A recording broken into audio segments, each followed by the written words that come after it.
Alors, quand avez-vous commencé le kayak? Alors, j'ai commencé à l'âge de 11 ans. En fait, j'étais au collège de Jules Ferry. J'avais choisi la section sportive canoë-kayak parce que ce n'était pas mon collège de rattachement. Et comme je voulais aller à ce collège, j'ai choisi donc le canoë-kayak. J'ai commencé en 6e et avec notre prof de PS qui encadrait en fait le canoë-kayak. Et donc en 5e, on devait s'inscrire au club de Cambrai. C'était comme ça. Et donc ça a été, les débuts ont été un peu compliqués. Justement, les débuts compliqués, est-ce que vous pouvez nous raconter? Donc au début, ça va parce qu'on est dans ce genre d'embarcation, donc dans des petits bouchons, donc très stable. Et puis plus on avance, donc le club ici c'est quand même un club c'est devenu un club de course en ligne, donc avec des bateaux très fins et complètement instables. C'est des bateaux qui font 5,20 m de long, qui pèsent 12 kg, mais qui sont en fait largeur de bassin. Et donc pour tenir dedans, c'est très compliqué, surtout quand on met un siège. Plus on est bas sur l'eau, plus on est stable. Plus on est haut, moins on est stable. Et donc je pense que, je ne sais pas encore aujourd'hui, mais je pense que j'ai le record de baignade du club de Cambrai parce que je ne faisais que me baigner durant les séances. Donc vous imaginez bien que c'était compliqué de venir aux entraînements parce que je savais que j'allais me baigner, surtout quand il commençait à faire froid. Donc les débuts, le kayak, c'était pas gagné pour moi. Et qu'est-ce qui a fait justement que vous êtes resté quand même, que vous avez insisté, que vous avez voulu aller au bout? Je pense que j'ai persévéré. Il y a mes parents aussi qui m'ont un peu poussée parce que oui, j'avais pris ma licence, donc il fallait bien que je vienne m'entraîner. Et puis il y avait aussi l'émulation, l'équipe, parce qu'on était nombreux à cette époque. Et puis il y avait des champions qui nous faisaient un peu rêver, Alban Richard, Déborah Capon, enfin voilà, des athlètes comme ça. Et j'ai essayé de m'accrocher et puis un jour j'ai eu un déclic et donc j'ai eu cette fameuse stabilité en kayak. Et à partir de là, j'ai commencé à performer. Alors justement, à partir de là, est-ce que vous pouvez nous tracer votre parcours jusqu'aux portes de l'équipe de France, même à l'équipe de France? Oui. Donc j'ai été stable et puis après c'est vrai qu'on avait pas mal d'entraînements. On commençait le mercredi après-midi et le samedi après-midi et puis plus ça allait, plus on commençait à s'entraîner presque tous les jours. Donc j'étais au lycée, moi j'avais un parcours scolaire normal, donc je venais m'entraîner après les cours. Et on faisait pas mal de musculation, tout ce qui est préparation physique générale, donc de la course à pied, de la musculation et du kayak. Donc tout était complet et donc tout ça a fait que j'ai développé une bonne musculature et une bonne condition physique, ce qui m'a permis en fait en cadette de déjà faire des médailles au championnat de France. Et avant en fait on avait des tests. Je ne sais plus si c'était tous les trimestres ou je ne sais plus exactement en fait au niveau du nombre de tests qu'on avait au niveau de la fréquence, mais on avait des tests musculation, course à pied et bateau avec les meilleurs en fait de chaque région. Et donc ça nous permettait d'accéder aux sélections équipe de France. Et donc en cadette 2, parce que cadette 1, cadette 2, j'ai réussi à avoir ces quotas. Donc j'ai pu aller aux sélections équipe de France et en cadette en fait je gagne les sélections juniors et donc ça m'a fait accéder à l'équipe de France junior. Donc je devais avoir en cadette, je sais plus, je devais avoir 16-17 ans. Donc en junior, puis en senior, jusqu'à moins de 23, l'équipe de France quasiment chaque année, quoi. Tous les ans, oui. Ouais, ça a été non-stop en fait. Donc j'ai fait cadette 2, junior 1, junior 2 et après toutes les années senior moins de 23. Donc en fait c'est l'année de nos 23 ans où c'est notre dernière année moins de 23 et après on passe senior. Donc c'est une autre étape entre guillemets. Mais donc ouais, toutes ces années-là en fait c'est les sélections équipe de France. Donc c'était le gros rendez-vous de l'année avec les championnats de France bien sûr. Mais pour représenter le pays, oui, il fallait passer par cette case et puis performer. Donc forcément, vous grandissez dans votre sport. C'est pas que à Cambrai, c'est au bout d'un moment, Cambrai devient trop petit. Mais en fait, oui, c'est pas que ça devient trop petit, c'est que j'avais mon entraîneur Michel Richard que j'adorais, hein, qui m'a quand même formé, qui m'a appris à pagayer, qui m'a emmené au meilleur niveau. Et en fait, en 2006, il se trouve qu'il arrête. Enfin, en 2005, il arrête. Donc, je reste un an. Et puis, mon conjoint était du club de Nevers. Il est kayakiste aussi. Et donc, à Nevers, il y avait Anne Lorviard, qui était en équipe de France, elle aussi, et qui me dit écoute, Amandine, ça ne te dirait pas de venir à Nevers pour qu'on fasse un équipage ensemble. Et elle était en lice pour les Jeux de Pékin en 2008. Et donc, c'est sûr que quand on est à un niveau comme ça et quand une athlète vous dit allez, viens, on va faire de l'équipage ensemble, tout ça, ça. Donc oui, j'ai signé à Nevers en 2006. Et après, en 2008, je ne suis pas restée longtemps à Nevers, mais en 2008, on a signé à 2008 ou 2010, on a signé à Nancy. Et après, je suis restée à Nancy jusqu'à là, très récemment, je suis à Marciac Sport Nature maintenant, parce qu'on a déménagé en Corrèze. Mais en tout cas, toute ma carrière sportive, j'ai fait en fait Cambrai, Nevers, Nancy. L'année de vos 23 ans, il y a une grave blessure qui arrive. Et là, c'est quasiment terminé le kayak à l'époque. Alors oui, en fait, cette année-là, je pars en stage avec Nevers, on fait un stage club. Et je me couche le soir et je me réveille le lendemain et j'avais le ventre décalé. Et donc, on ne sait pas ce qui s'est passé. Apparemment, il y a une attitude scoliotique qui est apparue, c'est-à-dire que la colonne vertébrale fait un espèce de S. Et donc, il y avait le championnat d'Europe moins de 23 ans qui se déroulait quelques mois plus tard. Donc, j'avais déjà passé les sélections équipe de France, donc j'étais en équipe de France, ça c'était bon. Mais on partait en stage juste après, en stage terminal avant les championnats d'Europe. Et donc, on a pris une fille en plus, qui est Julie Beunier, qui est à Saint-Laurent, avec qui j'ai fait beaucoup d'équipage en junior d'ailleurs, qui était venue en tant que remplaçante. Et oui, c'est vrai que je suis passée par des cases kiné, repos, donc on ne savait pas si j'allais pouvoir courir ou pas. Finalement, j'ai quand même pu faire le 4 places au championnat d'Europe. Et c'est vrai que juste après, à la rentrée de septembre, le staff m'a dit Amandine, voilà, faut que tu arrêtes, faut te préserver, et puis tu n'es plus une valeur sûre. Donc tu arrêtes. Et là, ça a été très très dur parce que j'ai pas décidé moi-même en fait d'arrêter. On m'a un peu forcé la main à me dire tu arrêtes, c'est comme ça et c'est tout et voilà. Et donc là, ça a été difficile parce que j'ai essayé de trouver des solutions, je les ai trouvées, mais il m'a fallu un peu de temps. Oui, justement, un long parcours du combattant pour jusqu'à 2015 pour revenir à la compétition. Oui, alors un petit peu avant, j'ai repris en fait en 2013. En fait, il faut savoir qu'en 2008, quand ils me disent d'arrêter, j'étais en formation pour devenir professeur de fitness. Donc j'étais au Krebs de Lorraine à Nancy. Et donc voilà, je me suis formée, je me suis énormément musclée. Et puis je donnais des cours, je donnais 3-4 cours par jour. Donc en fait, ça m'a donné une condition physique générale énorme. Et puis je pense que j'avais besoin de me défouler aussi, donc j'y allais pas de main morte avec les adhérents, on a bien bossé et puis je me suis remusclée, j'ai retrouvé une condition physique très bonne, une bonne musculature, donc toute la chaîne postérieure en fait, donc tout ce qui est lombaire, parce que c'est ça qui a pêché aussi, c'est le dos, et donc du coup j'ai pu me remuscler en fait tout le dos. Et puis, je continuais quand même à m'entraîner un peu à Nancy avec les filles parce qu'il y a des compétitions club, il y a les championnats de France, tout ça. Donc, je continuais un petit peu, mais je m'entraînais 2 fois par semaine au lieu de 2 à 3 fois par jour. Donc, évidemment, ça changeait. Et puis, j'ai trouvé en fait un élément technique parce qu'en bateau, on a le bateau, on a un siège et un cale-pied sur lequel on pose les pieds.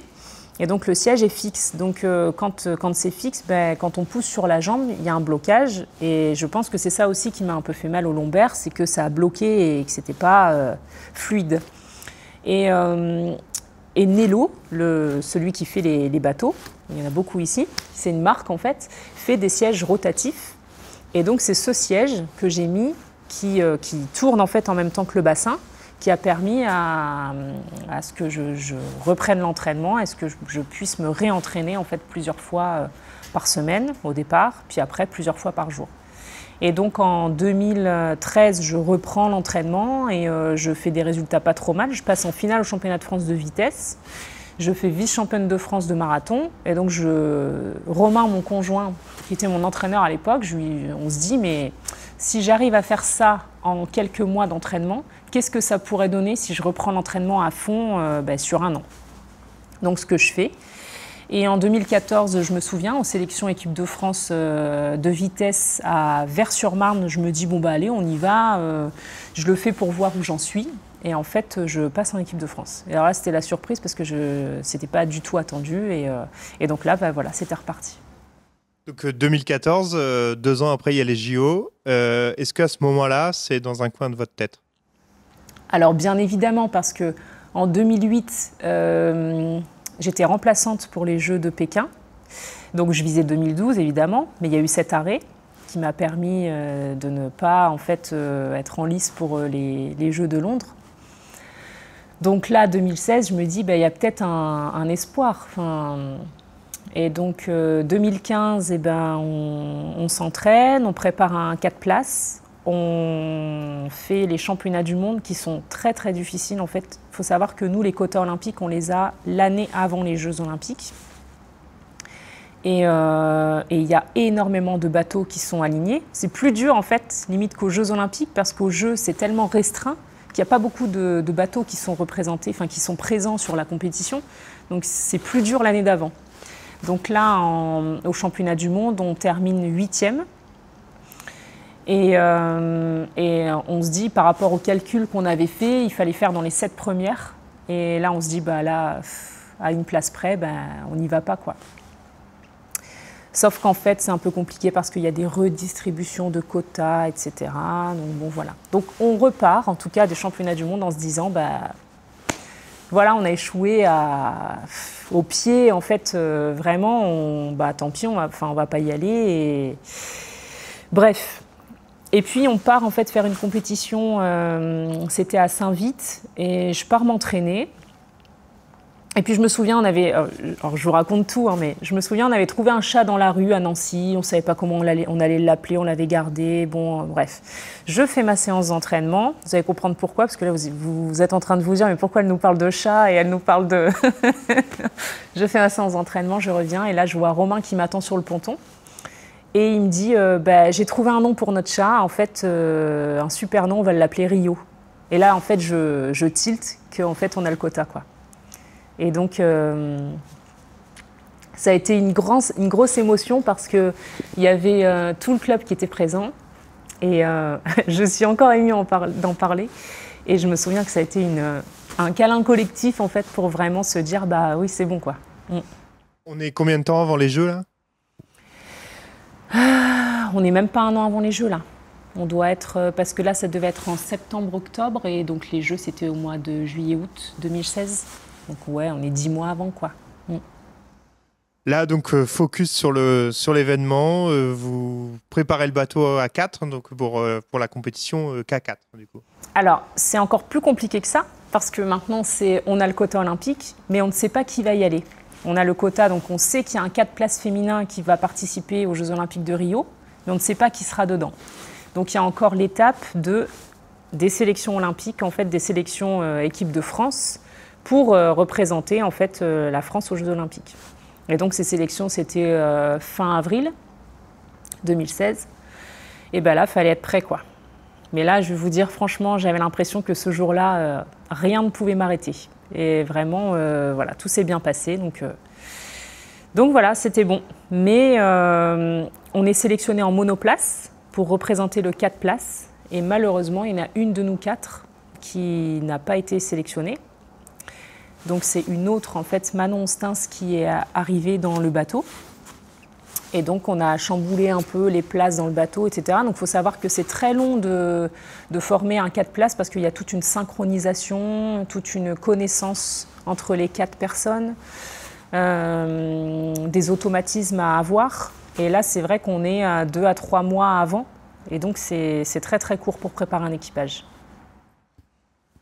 Alors là, vous allez à Rio. Vos premiers pas à Rio, est-ce que vous vous souvenez de ce que vous avez ressenti en arrivant là-bas? Alors déjà, il y a une petite histoire aussi, c'est qu'on part en avion, donc des avions affrétés pour les Jeux. Donc on est à côté de l'Adji Doucouré, voilà, des choses qu'on n'imagine pas en fait. C'est des stars du sport qu'on voit plus à la télévision. Et puis je me souviens, j'avais oublié des électrodes, enfin c'est ce qu'on appelle c'était mon Véno Plus, c'était pour justement faire du Véno Plus pendant le voyage pour pas que les jambes gonflent, etc. Voilà, comme tous les athlètes un peu, prendre soin de soi même pendant le voyage. Et je me souviens que j'avais oublié ça dans mon sac qui était parti en soute. Donc j'avais attendu, pensant les récupérer avant, et puis finalement le commandant de bord nous a dit non, mais là il faut qu'on y aille parce que sinon je vais avoir une amende, donc on y va. Bref, et pendant le voyage, le commandant de bord se promène dans l'avion et il me reconnaît, il me dit mais c'est vous qui avez oublié votre comment dire, Véno Plus, ouais, les électrodes dans la soute. J'ai dit bah oui, il me dit mais ça vous dit de venir dans le cockpit avec nous? Mais bien sûr. Et donc du coup voilà, je suis restée déjà 1h30 dans le cockpit avec le commandant et le copilote. Donc un truc, voilà, un privilège. Je me suis dit. Donc déjà, ça a commencé comme ça. Je me suis dit, les Jeux, c'est pas mal quand même. Et puis après, arrivé à Rio, et là, on a eu la chance, nous, les kayakistes, d'être dans le village olympique. Parce que souvent, les kayakistes, vu que les bassins sont pas sur place, on est excentré. On n'est jamais vraiment au village. Et là, cette année, on était au village olympique. Donc, c'est une mini-ville, quoi. C'est des immeubles énormes. Donc entre chaque immeuble, il y a une piscine olympique, voilà, tout est démesuré, en fait, vraiment. Le self, c'est démesuré, les bâtiments, c'est démesuré, des salles de sport, des tapis de course à n'en plus finir. Enfin, vraiment, ouais, c'était un peu spectaculaire. Mais c'est là où il faut garder la tête sur les épaules et pas se laisser embarquer par ce qu'on a autour de soi, quoi. Rester focus. Alors, il y a un moment important, la cérémonie d'ouverture. Quel souvenir vous avez de la cérémonie d'ouverture? Alors, je n'en ai pas, parce que j'y étais pas. Il se trouve qu'en fait, il y a tellement... Enfin, les places sont comptées au village olympique, et nous, on prenait la place du canoë-kayak slalom, et on était la dernière semaine des Jeux. Donc nous, on a fait la cérémonie de clôture, qui est très très bien aussi, parce que c'est vraiment la fête. Et donc du coup, je vais vous parler de la cérémonie de clôture. Donc, gros spectacle qui annonce aussi les prochains Jeux. Donc, c'était à Tokyo, donc il y a vraiment un passage aussi de relais. Et donc, à la fin, je me souviens, tous les danseurs étaient là. Et en fait, ils sont venus nous chercher et ils ont intégré tous les athlètes avec les danseurs. Et les danseurs nous ont prêté leurs chapeaux, nous ont prêté leurs costumes, etc. Et c'était vraiment un moment de partage. Et on voit bien là les Brésiliens qui font le carnaval de Rio, etc. Les costumes, c'était vraiment magnifique. Donc un moment vraiment fort. Dans le village olympique, est-ce que vous avez rencontré d'autres athlètes, des gens qu'on voit qu'à la télé, des Michael Phelps, des Usain Bolt?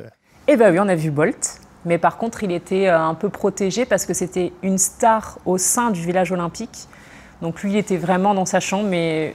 C'était vraiment l'athlète qu'on voit à la télé qui fait un peu le spectacle. Il sortait sur son balcon, il faisait le spectacle voilà, devant tout le monde. Donc c'était quelque chose, oui.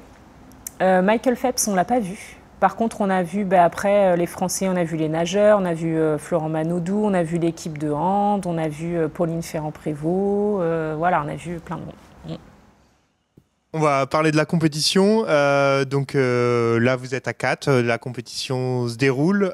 Comment vous l'avez abordée? Est-ce que c'est une compétition classique ou pas du tout? Est-ce qu'il y a une pression en plus? Mais il y a une pression en plus, évidemment, parce que les Jeux Olympiques, c'est quand même le Graal pour un athlète.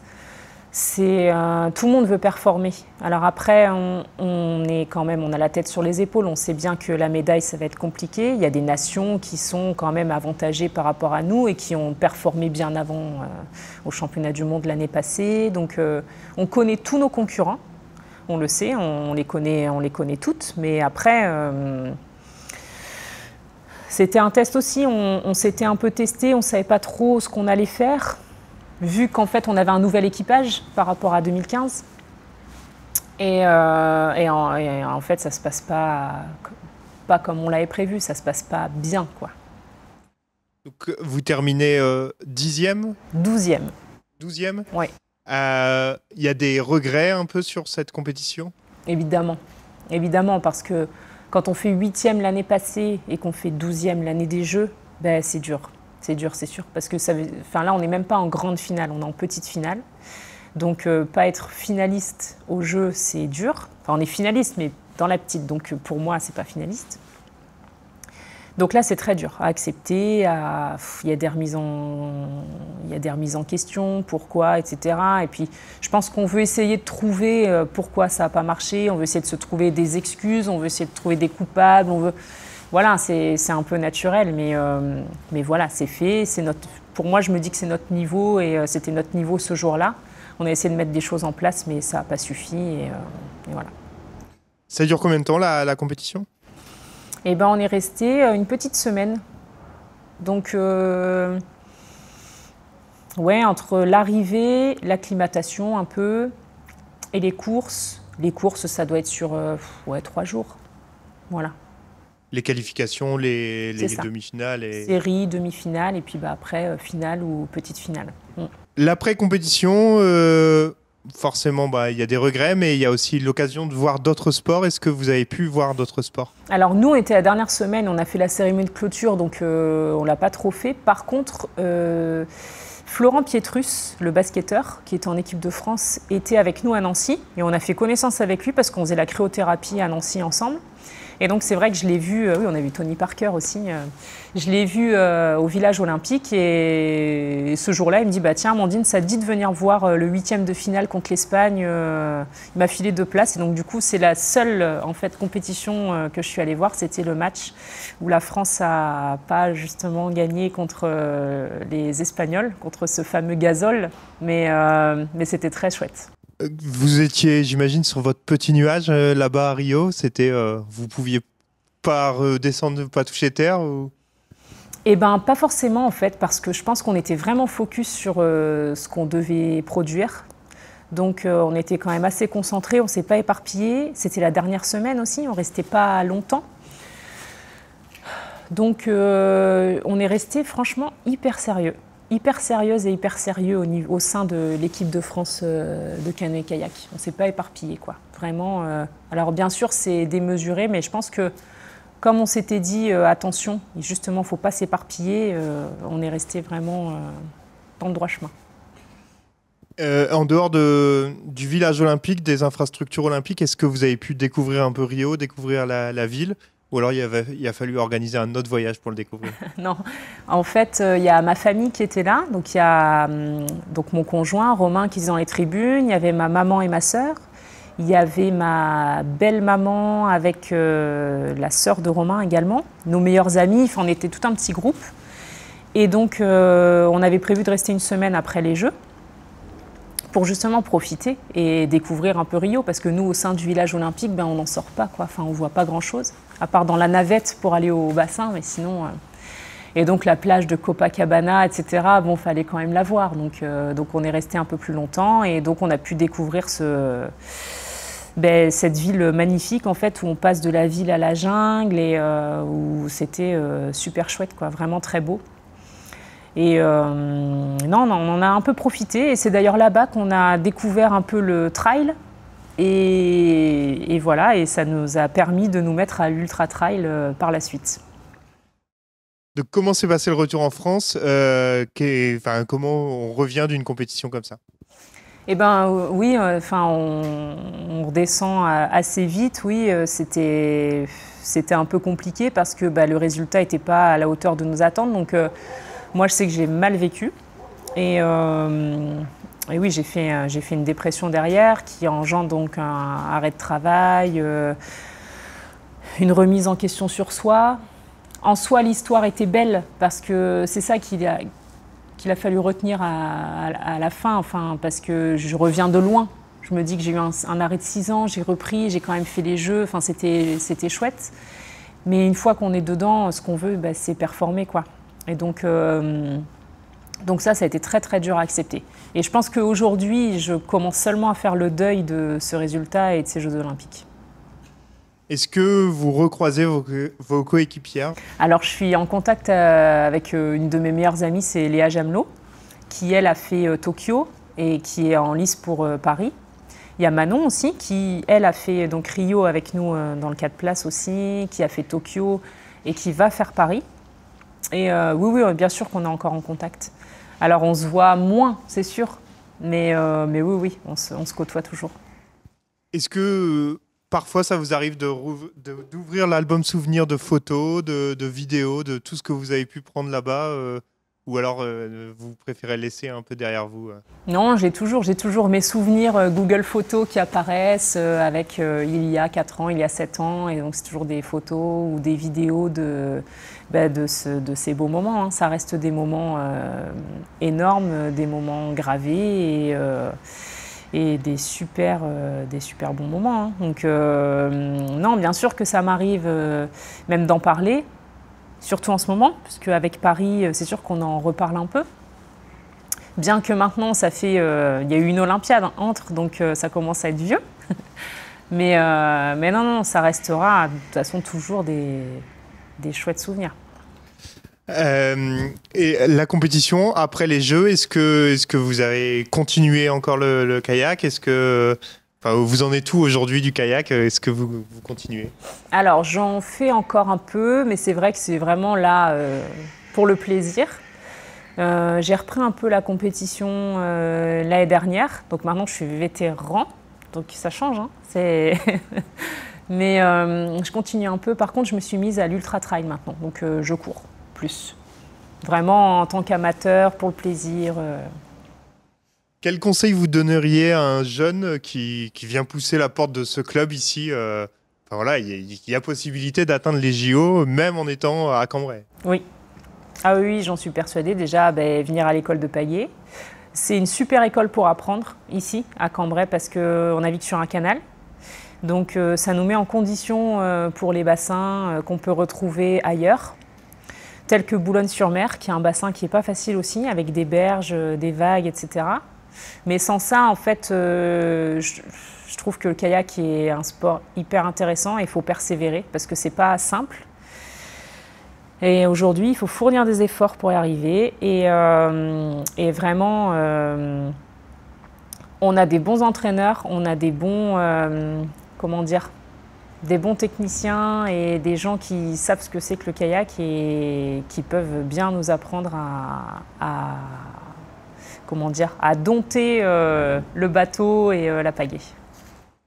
Est-ce que des témoignages comme là, vous venez de faire, vous en avez déjà fait? Est-ce que vous êtes allé voir des écoles, des choses comme ça pour raconter vos jeux? Alors oui, j'ai déjà été sollicitée dans des écoles pour en parler. J'avais déjà eu des interviews, mais plus avant les Jeux. Et puis là, avec Paris 2024, on m'a déjà sollicité pour aller en parler au sein des collèges en Corrèze, du coup maintenant. Mais oui. Vous serez où aux Jeux de Paris 2024? Devant la télé, là-bas, à Paris? Alors j'aurais bien aimé y aller. Mais nous, en fait, on travaille au sein d'une station sport nature à Marciac-la-Croisille. Et donc, c'est la saison touristique. On est en pleine saison estivale. Donc, ça va être très compliqué d'y aller. Mais par contre, évidemment, on projette d'avoir un écran géant et de diffuser les Jeux Olympiques. Et on sera évidemment là pour encourager les copains qui seront alignés sur les différentes distances aux Jeux. Et tous les Français, d'ailleurs.